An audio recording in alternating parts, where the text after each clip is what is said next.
Hello, everyone, and welcome back to Talking About Stuff with Nick. Yes, I've been gone for like a month. Why? Quarantine. I don't know, I haven't really been in the mood to stream. Like, I always wanted to, but like, I've just been kind of busy doing shit. I know it sounds like a really bad excuse during quarantine, and it is, but I just kind of didn't have like the motivation. But like, now I'm back. I got the time. I got some stuff to talk about. This might be a short stream, considering because no one's really able to do anything during quarantine. My opinion on it, what's happening now? I think we've passed the first peak. It's like May right now. We've had less deaths in hospitals and all that shit, and it's depressing and shit. I'll hope it's lighthearted near the end. I'll try and make it lighthearted rather than me talking about the world. I know I shouldn't ignore it and politics and shit. And I always say, oh, I never talk about politics, but I always do. But contradiction's my middle name. Anyway, The Last of Us 2 spoilers are rampant, so Naughty Dog is using them. Oh, using a new Twitter feature to fight them as my music stopped. Fuck. Welp, that was fun. Using a new Twitter feature to fight them. When I found out that The Last of Us 2 got leaked, I was really like upset for Naughty Dog because they worked really hard in this game. And this game had so much hype around it, and then they delayed it twice or once. I think it was twice. I'm not sure. And then like that kind of, I feel like that pissed people off because with Naughty Dog, what people say is that they're very much they are perfectionists, so they'll work really hard. And many people who used to work there, who have now quit, who were working on The Last of Us One and Uncharted in games, popular with the Naughty Dog logo, were saying how they were very, pressed for time. They had to like redo everything and shit, and like their work ethic was really bad. I've forgotten his name. If I remember it, I'll put him in the description if I post this on YouTube. But like this guy, I don't know, Stevens is his last name. I don't know his first name. Luke Stevens. Sorry, I don't know his name. I'm bad at remembering shit. But like, was talking about how their work ethic was you do something, but you got to wait for someone who's higher authority than you to acknowledge it and to, sign you off. And many work days were like 14 hours and shit. And it's really bad because I feel like, you know, Rockstar are guilty of this with the Red Dead Redemption 2. And with Red Dead, that came out really well. But like, that makes you think, will Rockstar do that again to crunch like it's really hard, which puts like people's mental health and physical health in danger in order to achieve a really good game? Because yeah, Red Dead Redemption won like basically all the awards in like last year's not this year's last year's Game Awards or something. Not this year's. Wait, this year's last year's. Someone's getting not last year's, the year before's Game Awards, except God of War won 2018. But like, would they sacrifice like the well being of their people who made the game amazing? Because think about it, they can quit at any time. They have the chance. Like even though they work at a very big company, people can still like quit and shit. So I think that you should kind of be careful and stuff about how you kind of approach this. I keep restarting it because it's fucking not working. I'm just gonna try reloading it. Hopefully it works. It's probably not. Hold on. Don't blame me. This is not my fault. I'm trying to put musical in the back because I'm able to think better. Oh, look, Resident Evil 2, Resident Evil 3. I'm talking about that later in the sense of that I kind of want to talk about the shit that's been happening, how I think of it, because I said I was going to do a review about it and I never did get around to it. It's not going to be a full review, don't worry. I'm not going to like dissect it for an hour, but I feel like it deserves some recognition. So I'll talk about that later. Your best defense against The Last of Us 2 spoilers is simply avoiding the comment section. Yeah, I as well have, I haven't seen anything about it yet. Thank God. I'm gonna wait till the game comes out. Will I buy it? I said I would, but I don't want to now because I feel like again this is kind of like not the fault of fucking Naughty Dog, but it can be kind of considerate is the sense of like they've kind of delayed it too much, therefore I've kind of lost hype to it. And you can say, oh, but what about Cyberpunk? You're gonna buy Cyberpunk? I'm like, yeah, that's because I'm really invested into it. With The Last of Us, I was invested into it. Then I feel like they delayed it too much, and now I'm just kind of losing interest. But I still want to watch it, so at the Rad Brad, please post as many parts as possible because I would like to watch you play this game because you are like one of the only walkthrough YouTubers I respect a lot who kind of talk as well. So yeah, why is this turned into an homage to fucking the Rad Brad? But yeah, well, I feel like with The Last of Us 2, I kind of just want to watch someone play it rather than play it myself. If it gets to a point where I think it's whoa really good, then yeah, because I remember I got The Last of Us 1, like I played it on the disc because my friend let me, and then I got it for free when it was one of the free PS Plus games. So I might wait till The Last of Us 2 becomes a free PS Plus game, you know? Do I think it looks amazing? Fuck yeah, it does. Like, I'm excited, you know, for it, but I'm not as excited as Cyberpunk, because Cyberpunk, I will give my soul to it. But, you know, Shatabra. Will my music load? Fuck, dude. Hold on. Come out. Like, I just want to have some, like, nice music in the background, but, like, it's not working. Hold on. I'm going to try something.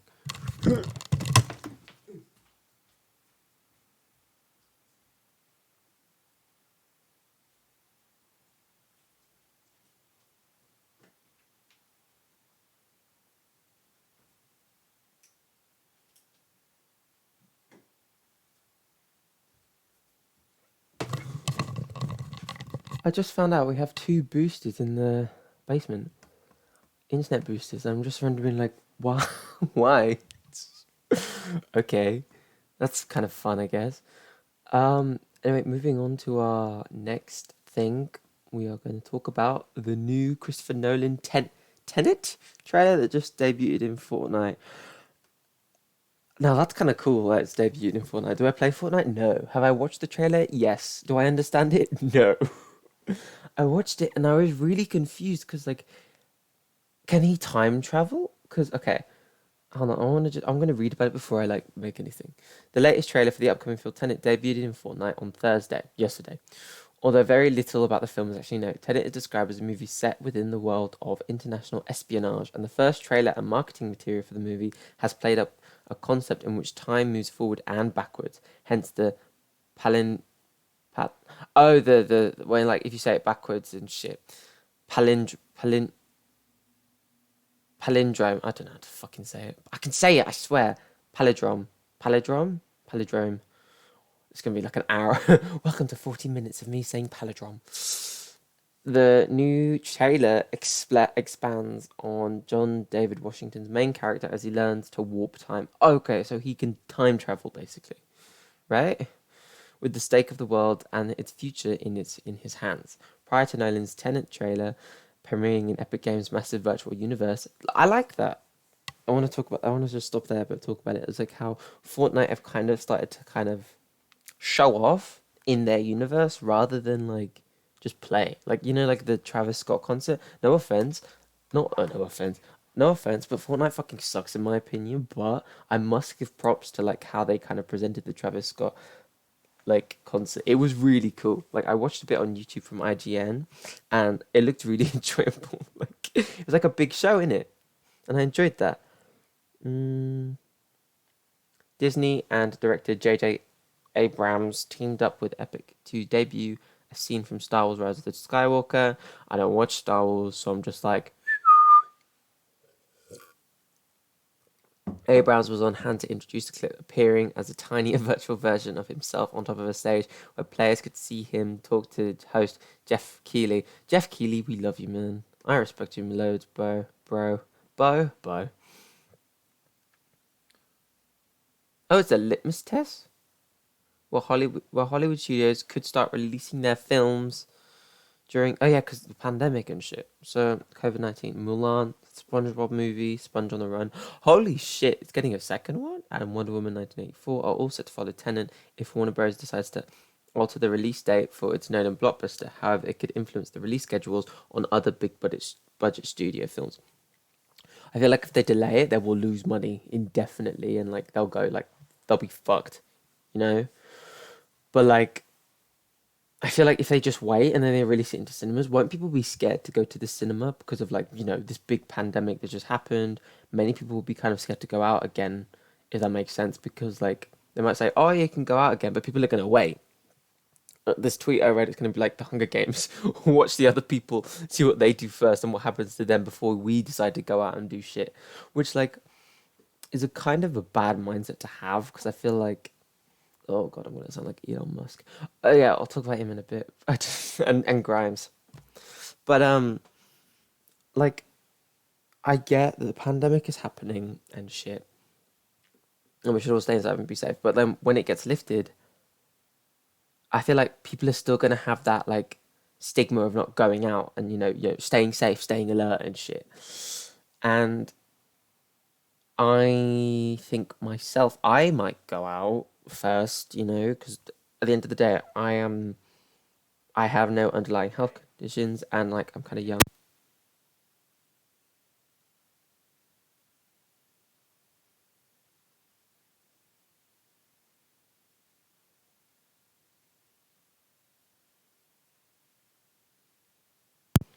Sorry, but where was I? Fuck, I forgot. I have a bad memory, man. Jeez, I suck at this.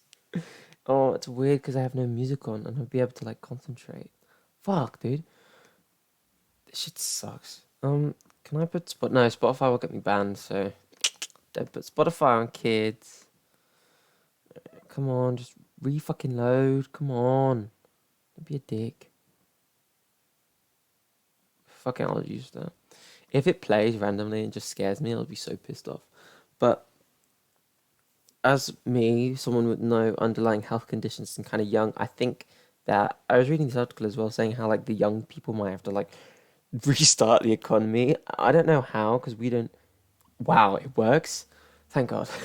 I was getting like fucking heart beating really fast and shit. Is my Twitch working as well? Welcome to the podcast. Nick can't actually plan a podcast. That's why this isn't known as a podcast. But I decide to call it a podcast sometimes, which is weird. But the fact that this pandemic's going to happen and everyone's still kind of scared, even when the virus is kind of like stopped. I know I'm talking about coronavirus. I'm sorry.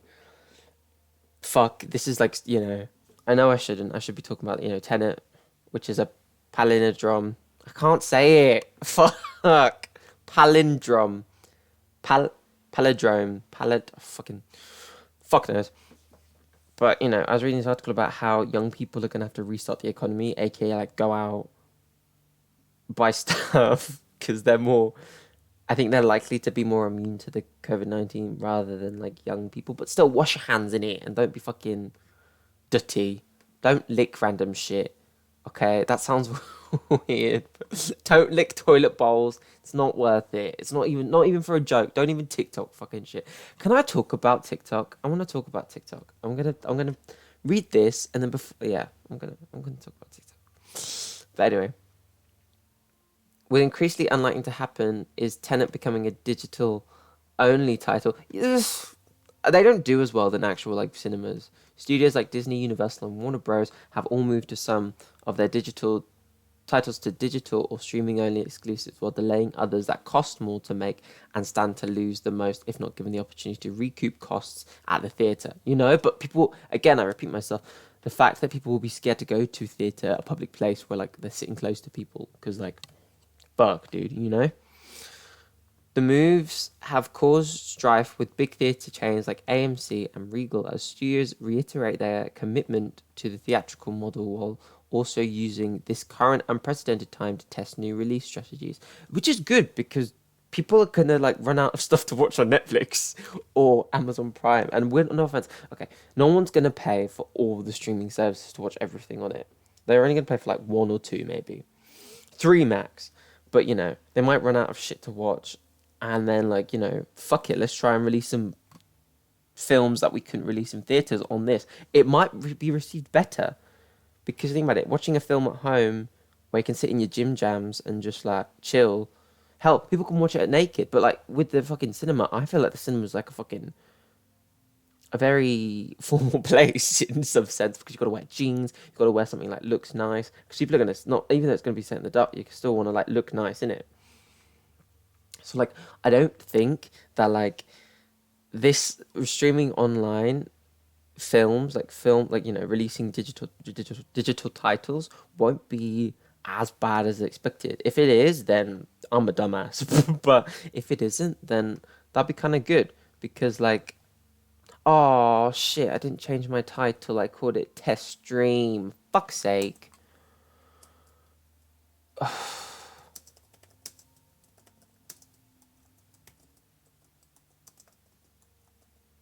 I'm pissed off now. I'm not gonna restart this. I feel like it won't even work as well. Update information. Quarantine logs, hashtag. Update. It's not giving an update. Fuck it, I'll just change it on YouTube. Fuck this. But, I feel like streaming films at home is going to be like, maybe received better. Because, you can just do what you want. And like, you can watch it however you want. You can watch it on the floor. But like, with fucking cinemas, you got to be sitting in a chair. I'm diving into this too deep, even though I was just talking about Tenet. With a budget north of 205 million. I mean, yeah, actually understandable because like they have to go like rewind time and then forward time and shit. I was watching it and he's like, I don't know, this hasn't happened yet, and like he was doing it and like it was playing in reverse,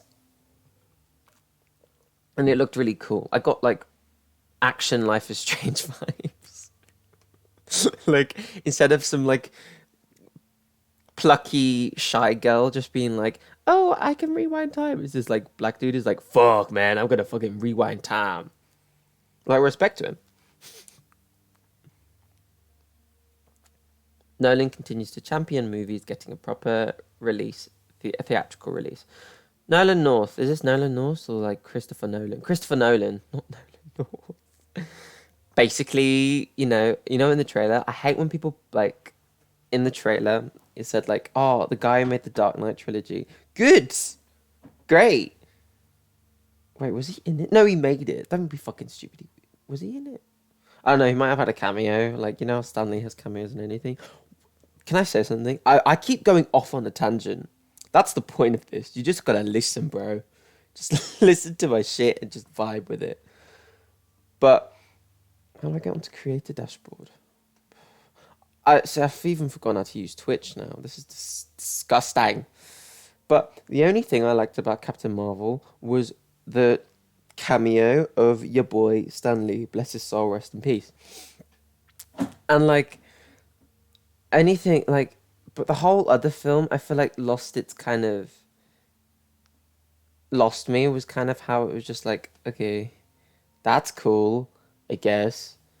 And you kind of just, I was genuinely watching the film. I was like expecting something to happen, but I went out during the film to pee because I drank too much water before, so I missed a bit.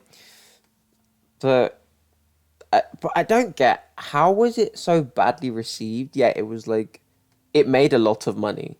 It wasn't it like 1 billion or something. How do I want to go to my fuck? I don't know what I'm doing. Give me a sec. I need to just understand. Video producer. Is it that one or is it the other one? I don't know what's happening. But, it was the reason I think people watched Captain Marvel was just because it was like the film that came after Infinity War. And, we don't want to talk about Infinity War because that shit broke my heart. I was like, no. But yeah. Holy shit. What am I doing? What the fuck? Oh, one person's watching. Hi, welcome. How do I check it? How do I... Oh my God. Hi, welcome to Nick being a fucking mess. Hope you enjoy... There we go. Manage stream. Thank you. Hopefully the bitrate's good. I bet the bitrate's going to be horrendous. Well, yeah, will I watch Tenet? Maybe. If it's a digital release, I generally will consider watching it and buying it. But, like, if it's not, then I don't fucking know. This article was an excuse for me to just talk about anything. I'm sorry. I watched the trailer. It was very entertaining. End quote. Right. I'm trying to see if my stream manager will load. Please do. I like having. Okay, never mind. Anyway, Rainbow Six Siege's carbon copy offline after Ubisoft sues Google and Apple. Why them? Why don't you just sue the company who made it? Alibaba's Area F2 is a near carbon copy, says Ubisoft. Ubisoft, stop getting salty. Let me try play something, you know? Like, dude, I want to fucking play Siege on my phone because I can't, play it anywhere else.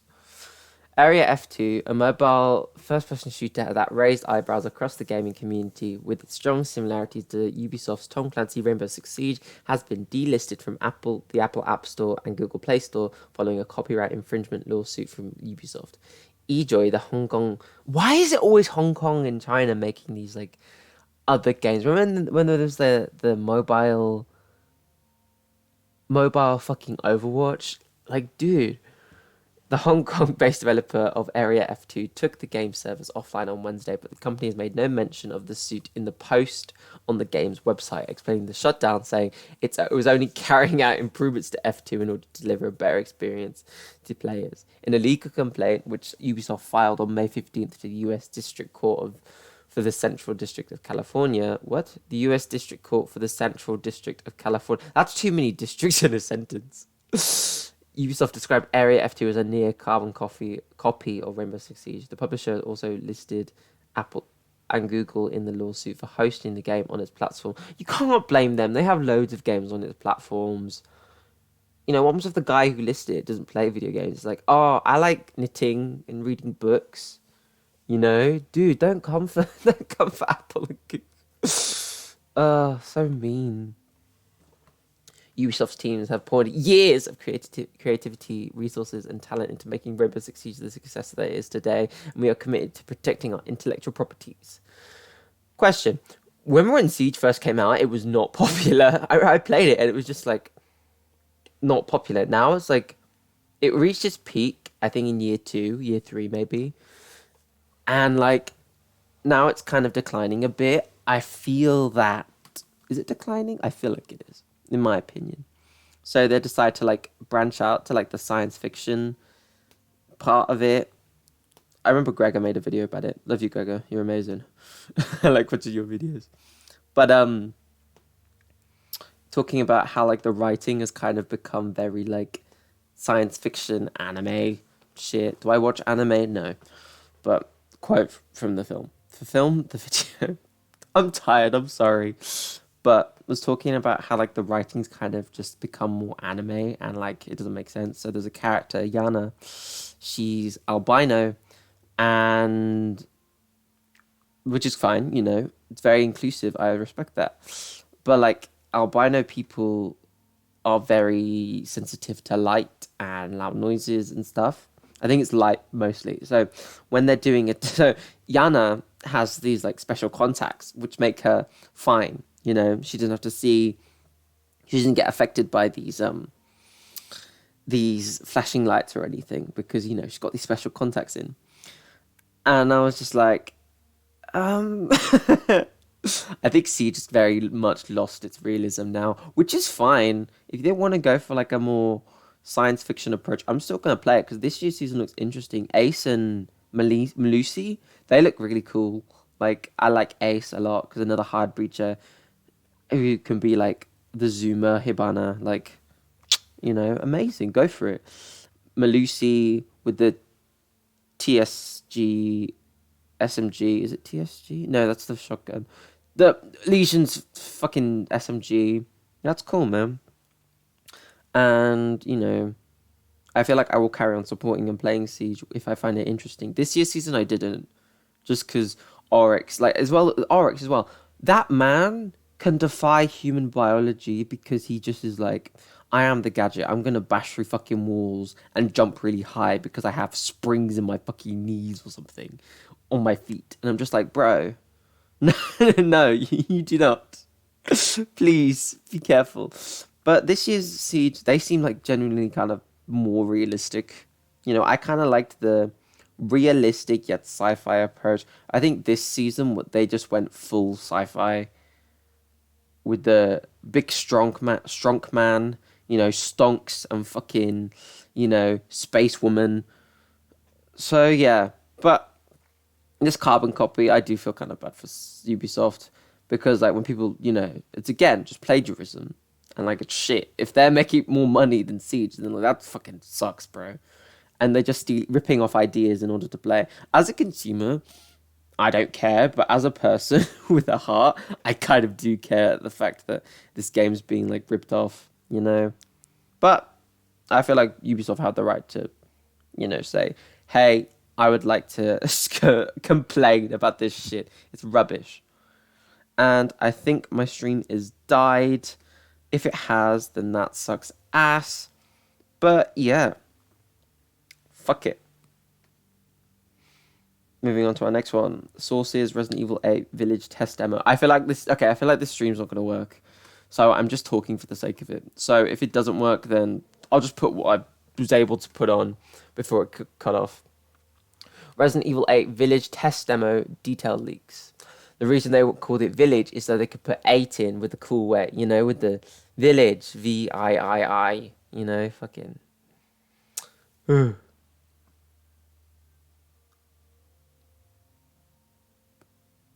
What Scott Pilgrim game? Oh, okay, no. Anyway. Get ready, friends. It's time to spill the beans on Resident Evil 8. Now, they have like a remake, Resident Evil 4 remake coming out, and people are finding that very controversial because people don't want another remake of Resident Evil 4 because they think it's just perfect, It was the game that started the third person over the shoulder shooter thing, because it was the first game that did that on the PS2. And like it started a fucking whole fucking cultural reset on like how they approached games. But, if they want to remake it, fine. But I feel like, how are they going to do it? Because, like, Resident Evil 4 was very, like, not a horror game. It was very action-orientated. So was Resident Evil 3, but Resident Evil 3 wasn't received as well. So will they go to the Resident Evil 2 route to make it scary? Or will they go to Resident Evil 3 and just make it an action-based? Because think about it, Resident Evil 3 kind of disappointed a lot of people when it came to the remake. I'll talk about it in a bit, but like my opinions in a bit. But Resident Evil 8, let's focus on that. Resident Evil 8 is on the working title Village Resident Evil, although some reports have that title reversed. The Vil part in the title, of course, Resident RE7'd into Roman numerals. 8.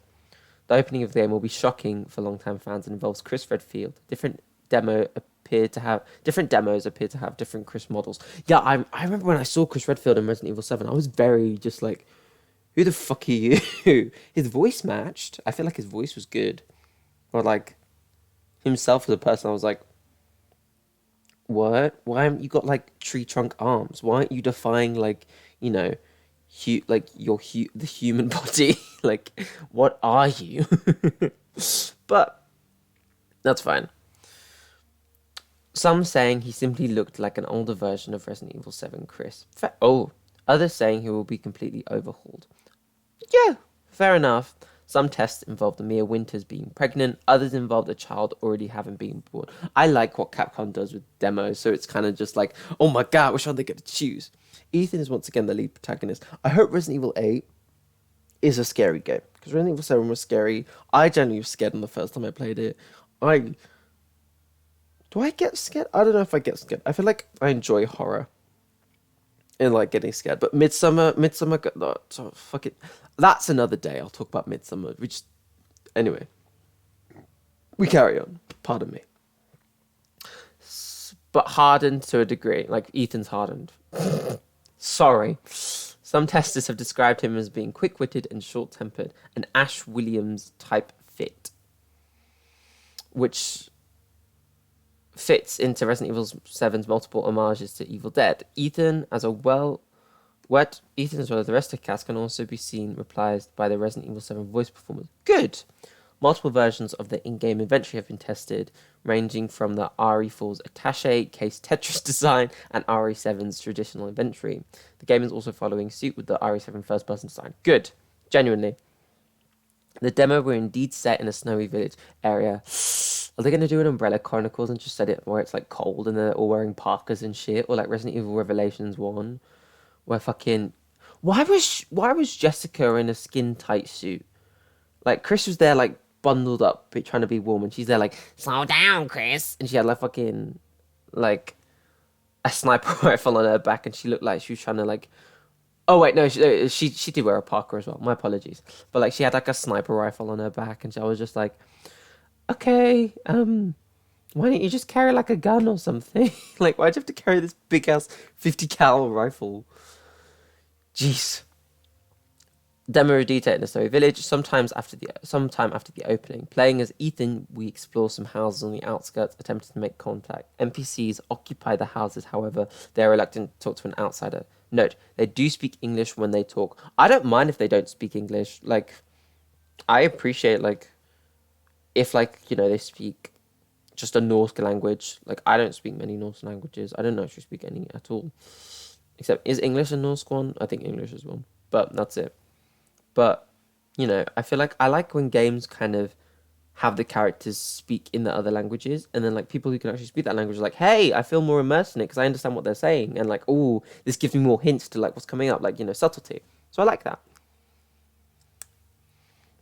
The wolf-like creatures reported in earlier leaks have been described as something akin to beastmen. They attack with massive claws. There's an escape sequence where some versions of the demo, you don't have access to a weapons and are forced to either just book it for safety or try and sneak away, similar to Revelations 2. I remember that.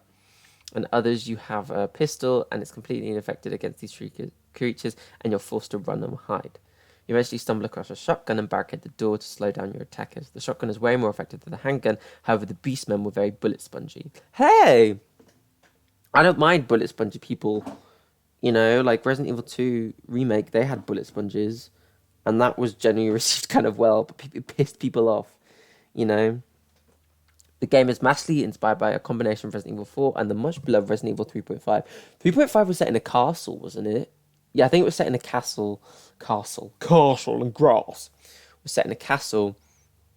What did I do? It was set in a castle, and like Leon's just running about, and there's ghosts and shit. So I think if it takes a supernatural depart to it, I don't know how I feel about that, because this is meant to be science fiction, like viruses and shit. It's not meant to be supernatural, but who knows?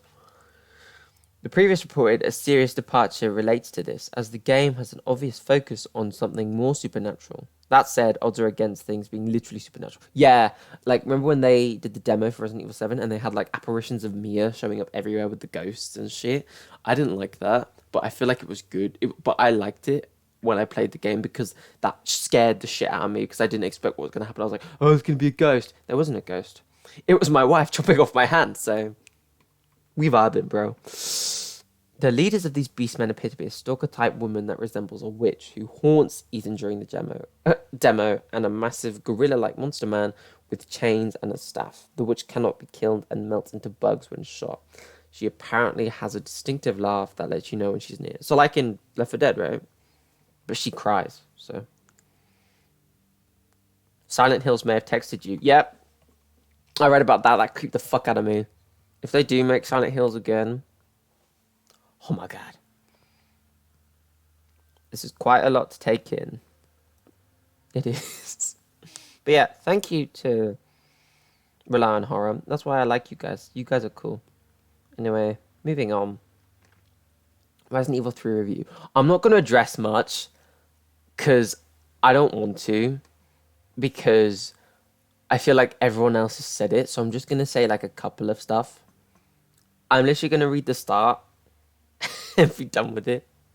While a short campaign is no issue, especially if you play periodically like me over the course of a week or two, RE3 takes its time to get going. Even when it does, even if it feels a little hollow, this is a common for Resident Evil games. Is it though? Everyone loved Resident Evil 2. I think the only thing they didn't like is how like the intertwined paths thing work, the second playthrough and stuff, which I get. But with Resident Evil 3, people complained about how the pacing is, how it's short, but I'm like, it's an action-based game. Resident Evil 3 was always meant to be an action-based game. And even the original Resident Evil 3 was an action-based game. And everyone complained, oh, it's too short. Yeah, because it's not two campaigns, it's one campaign. But however, I must say that the, Nemesis showing up and stuff, even though it's like scripted, most of his encounters, and like how he kind of, people say he showed up rarely in their playthrough, people say they showed up a lot in Resident Evil 3. In the original, he was always scripted. Like, you can't say he wasn't, because that's the point. He would always crash through the RPD door and be like, stars and fucking shit. But with this one, people are complaining that he was not there for too long. I think that's because Capcom heard this from people saying shit about Mr. X in Resident Evil 2. This is what I think. It's because Mr. X appeared so much in Resident Evil 2 and stalked you throughout the whole game. And then people were like, oh, he's so annoying. Like, he loses his allure and shit. Which I get. I didn't find that. I found him annoying, but that was the point, in a sense. Annoyingly scary. If you watch my Resident Evil 2 playthrough, yeah, that's me subtly advertising my YouTube channel. But if you check it, you see me running about, and I rarely hear it, and then I hear his music, and I'm like, fuck, and that scares me. And sometimes he can be really scary, even after seeing him 4 billion times. I generally got spooked from seeing him once or twice, just randomly. I was like, fuck, dude.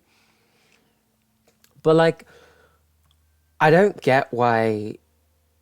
And then now Capcom must have heard this and were like, okay, we've got to take Nemesis out of the game and not make people relax. I think there are about 4 or 3 Nemesis encounters, when he's in his rocket launcher, was able to run about form. And I wish he chased you around Raccoon City more. I do think that. But I feel like people I feel like you can't really impress everyone, because people are going to be like, oh, he comes around too much, or he comes around too little. But his final form was really good. I really enjoyed kind of, Nemi blood being put everywhere around me and me going, because it was disgusting. Disgusting. But is it a remake done right? No. Genuinely, I think not.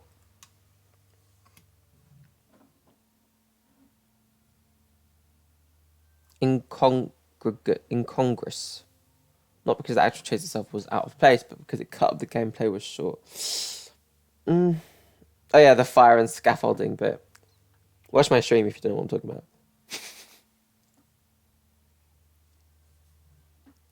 I don't know.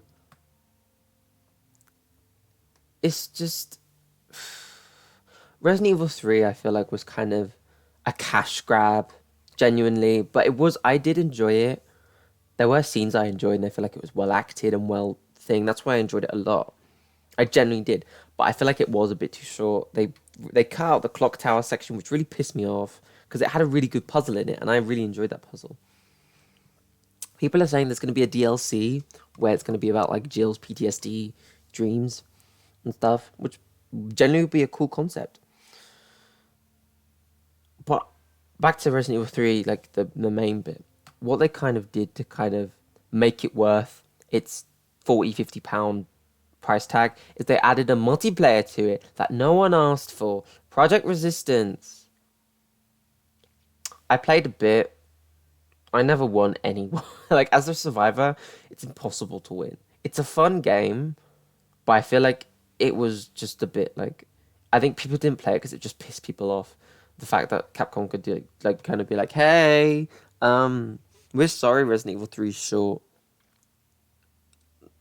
They should have just put Resident Evil 2, Resident Evil 3 in a Raccoon City bundle, like they were originally going to do. But then, money must be funny in a rich man's world.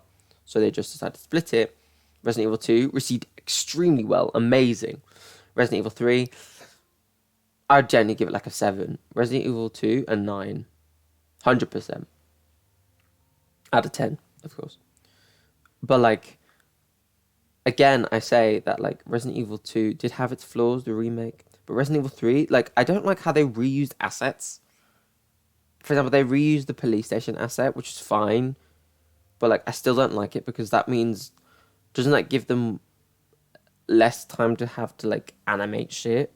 I like the sort of like the how the fact is a prequel sort of thing to